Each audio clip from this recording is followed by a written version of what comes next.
So, just a quick disclaimer, and this is probably terrible for a first video on YouTube on a YouTube channel, but this is going to be a bit of a bummer. I stumbled across this channel called Gumshoe, and he's talking about like making yapping videos on YouTube, and I was like, I like to yap, and I need to get some things off my chest. So like, maybe I should make a yapping channel.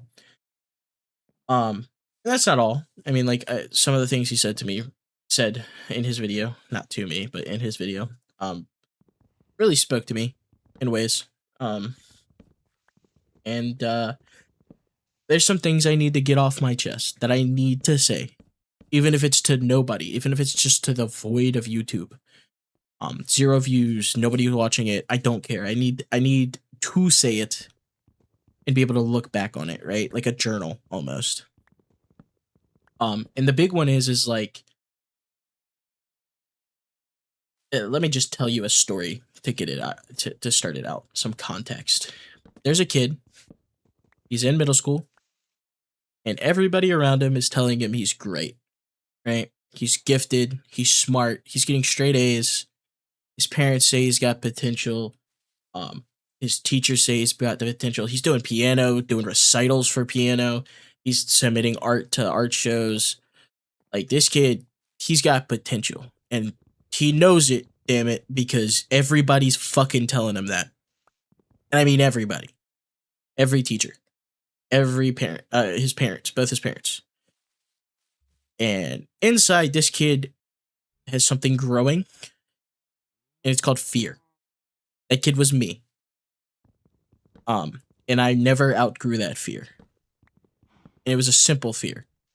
But I developed a coping mechanism that I gotta get off my chest because I'm tired of doing it, and I need to admit to it and hopefully move on from it.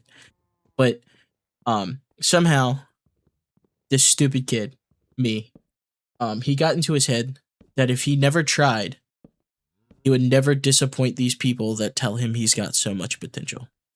That if he kind of just petered out and slowly diminished what he could do and stopped trying and stopped caring slowly over time, that no one would expect anything from him. And he would never disappoint those people that thought he had so much potential. And if he never tried at anything, he would never fail. That was a big one. Obviously, that's not the brightest choices, but clearly I'm not the brightest.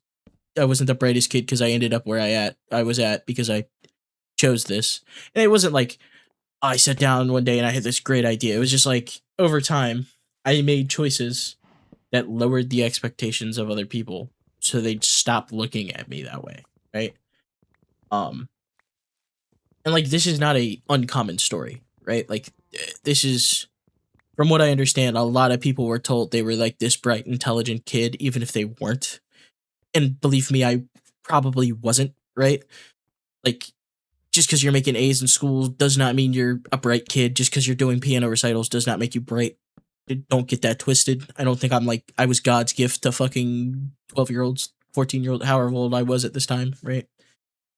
But like, what is real is that like being told that as a kid is a lot of pressure, right?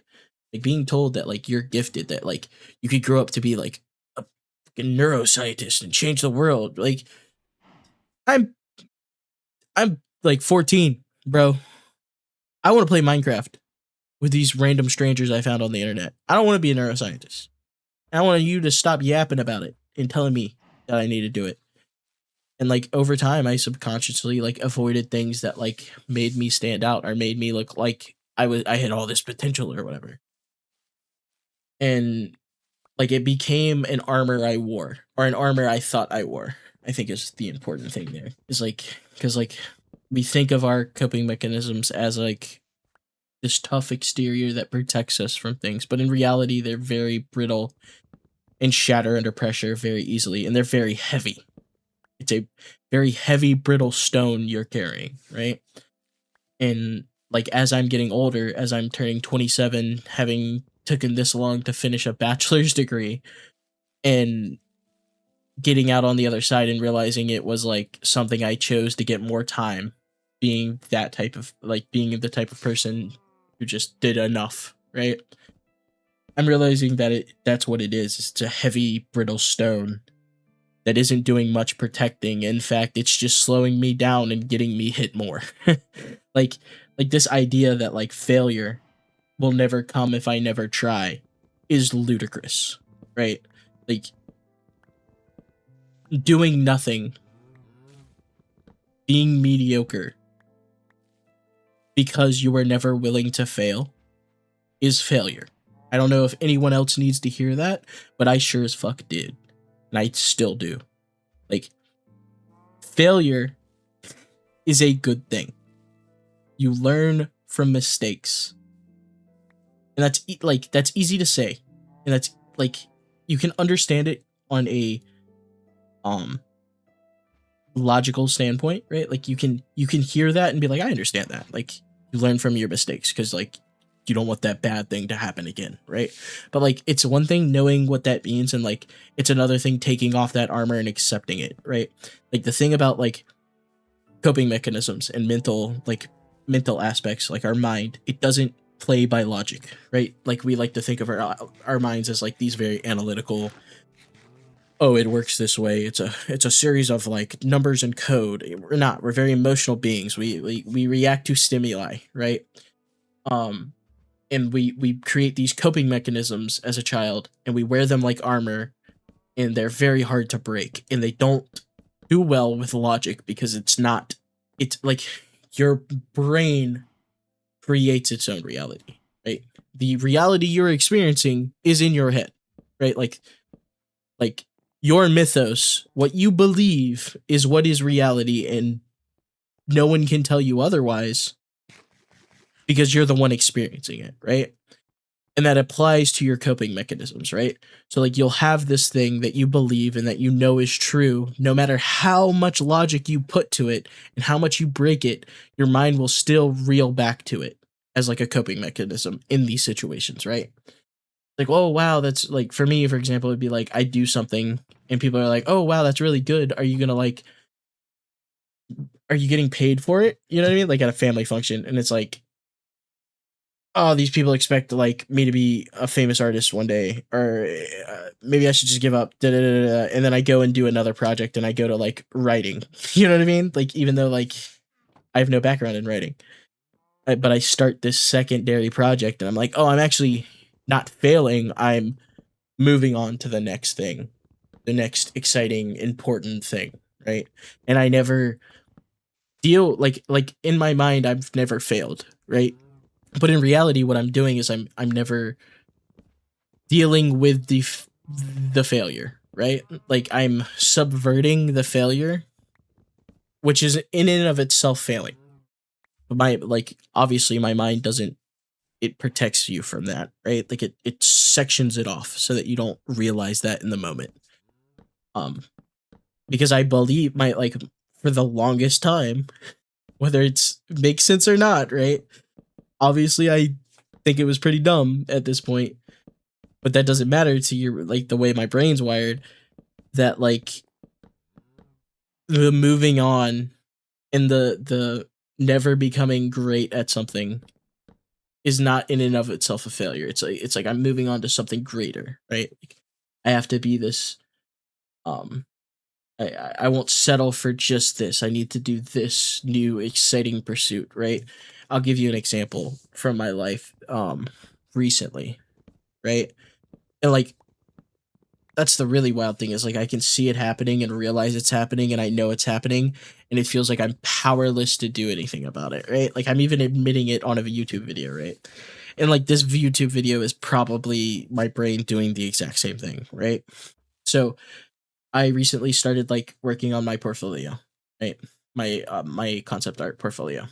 Um didn't love what I had started doing. Um Kind of course corrected, got it to the point where I was like, oh, okay, this is looking better, you know what I mean? For this particular piece that I was working on. Um I was also working on like a novel that I like do as a hobby, right, at the time. And I got to a point where like writing I don't really know much about. I don't have any background in it. I've only basically on raw talent is what I'm going on. And like I like to write. I think I'm for someone who has no education in it, I think I'm a decent wordsmith, right? But um I got to the point where I realized I don't know what the fuck I'm doing when writing a novel, right? Like I don't know any of the major steps. I can write singular things like short stories. I can do those pretty well, but like a novel is a whole nother beast, right? There's a lot of planning that goes into a novel. And that's kind of daunting. Um and then I got to my concept artwork and I was just like, I don't want to do this, whatever. And these weren't like conscious things. These were like subconsciously I realized these things. Maybe didn't even admit them out loud. I did know them, but I didn't like there wasn't a moment where I was like, "Oh my god, I don't know what the fuck I'm doing," right?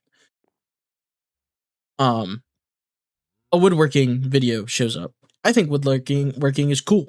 I think it's I think it's a craft that is very people are very passionate about. I've watched videos on it before. It's always interesting. Suddenly my concept artwork doesn't matter. This book that I was so excited about starting doesn't matter. I need to woodwork. Like a man possessed, right?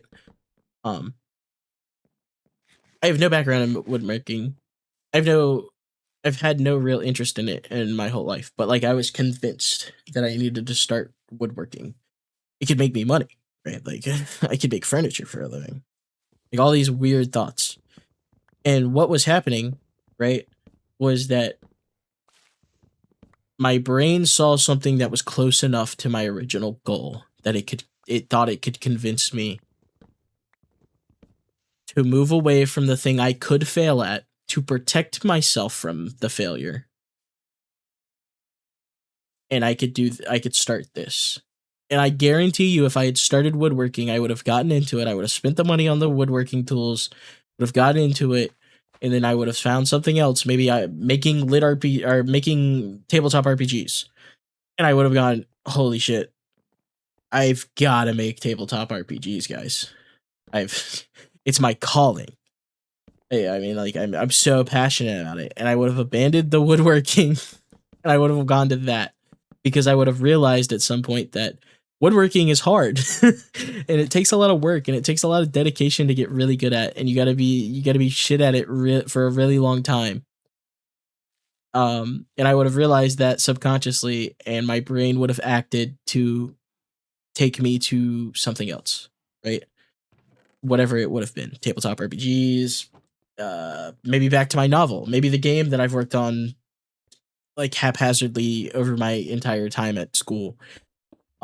But it would have been some excuse to abandon that project before it got serious, before I got really invested, before I failed to go to a new one, right? And I say all this because you might be stuck in this. Someone might be stuck in this and not realize it, right? There was a long time where I didn't realize what was going on. And thankfully, I know what's going on now. I didn't buy woodworking tools. I keep watching the videos when they show up, but I'm not going to buy the woodworking tools. I'm not going to get into woodworking because I don't actually want to get into woodworking. What I'm doing, what my brain is doing, is trying to protect me from this fear that I feel in my chest, the tightness, the shortness of breath, this feeling that I will never be enough and that I'm scared. I'm scared to actually try. I'm scared that I'll redo my concept art portfolio and it won't be enough to get me a job. That I'll put in all this effort, I'll put my heart, soul, tear, and blood into these projects, and nothing will come of it. And I'm tired of fearing that. I'm just tired of it. I need to do it. I need to do something. I need to I have to. It's past the point of needing, wanting. I have to finish something. Because if I don't, I will spend my entire life running from failure to die failed.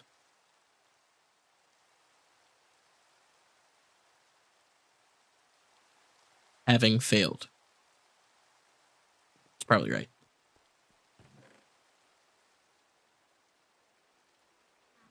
Thanks for watching. Like I said, a bit of a bummer, but I feel a lot better getting it off my chest. If you liked what you had to hear, if it helped you, um, feel free to leave a comment, subscribe, like it if you actually liked it. If you didn't, find another video. I'm sorry I couldn't help you here. Hopefully, this won't be another excuse to not do the other things I want to do.